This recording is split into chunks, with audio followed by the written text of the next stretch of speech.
नमस्कार श्रोते हो, रिकोवा लाईफ प्रस्तुत रोड टू रिकव्हरी या कार्यक्रमात आपल्या सगळ्यांचं मनपूर्वक स्वागत. रिकोवा लाईफच्या आयुर्वेदाचार्य डॉक्टर मधुरा भिडे आपल्या बरोबर आहेत. नमस्कार डॉक्टर मधुरा. नमस्कार. ते ऊन खूप वाढलेलं आहे राईट. आणि या उन्हामुळे जे काही बीपीचे पेशंट्स असतात त्यांना त्रास व्हायला सुरुवात होते. ज्यांचं बीपी वाढलेलं आहे त्यांना सुद्धा, आणि बीपी नसेल तरी सुद्धा पित्ताचे त्रास आपल्याला खूप बघायला मिळतात.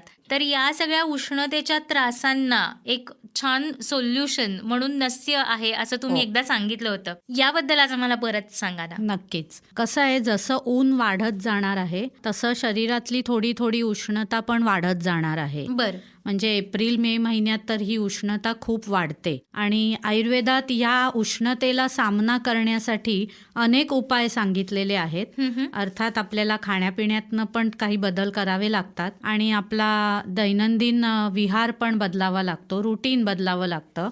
म्हणजे उष्णतेचे काही त्रास होत नाहीत. आणि त्या सगळ्यांबरोबर नस्य ही ट्रीटमेंट पण सांगितली आहे, ज्याच्यामुळे आपल्याला शरीरातली उष्णता मेंटेन करता येते किंवा त्या उष्णतेचा काही त्रास होऊ नये अशी सोय करून ठेवता येते. आता अशा बीपीच्या पेशंट्समध्ये एस्पेशली हे नस्य खूप उपयोगी आहे. कारण त्यासाठी वेगवेगळी औषधच आयुर्वेदात सांगून ठेवली आहेत.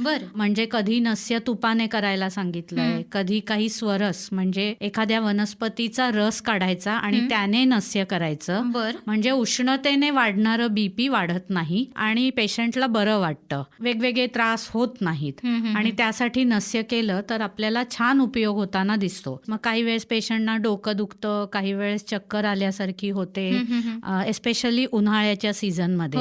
मग अशा वेळेस जर नस्य केलेलं असेल तर आपल्याला खूप फायदा दिसून येतो. म्हणजे मागच्या पण एपिसोड मध्ये म्हटलं होतं की नाक हे आपल्या शिरप्रदेशाचं द्वार आहे आणि नाकातून दिलेलं औषध आपल्या डोक्याच्या सगळ्या इंद्रियांना पोषण करतं आणि त्यांची शक्ती पण वाढवतं. अगदी जास्त परिणामकारक औषध आपल्याला नाकातनं देता येतं असं आपण त्यामुळे सांगू शकतो. डॉक्टर मधुरा, नस्य या ट्रीटमेंट बद्दल तुम्ही सांगत होता आणि ज्यांना बीपीचा त्रास आहे किंवा ज्यांच्यामध्ये पित्त वाढलेलं आहे त्यांच्यासाठी हे खूप उपयोगी असतं असं तुम्ही म्हणाला. हो, म्हणजे अगं इतकं एक साधा उपचार आयुर्वेदात सांगितलाय. म्हणजे तू ऐकलं असेल तर घोळणं फुटणं, म्हणजे नाकातून ब्लिडिंग होणं. हा, तर अशा वेळेस नेमकं काय करावं आणि खूप पॅनिकी तिथे सिच्युएशन तयार होते. मग अशा वेळेस एक सोपा उपाय आयुर्वेदात सांगितलाय, तो म्हणजे नस्य. म्हणजे आपल्या घरगुती तुपाचं नस्य त्यावेळेस केलं तर अतिशय सुंदर फायदा होतो. दुसरं, थंडगार दूध जर घरात असेल तर त्याने नाकात त्याचे 2-4 थेंब टाकले म्हणजेच नस्य केलं तर त्याचा फायदा लगेच होताना दिसतो.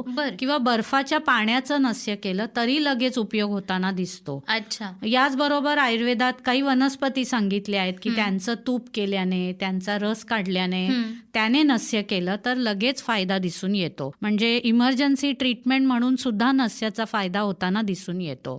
बरेच वेळा उन्हामुळे किंवा खूप उन्हात फिरल्यामुळे भयंकर चक्कर आल्यासारखं होतं किंवा अंधारी आल्यासारखी होते.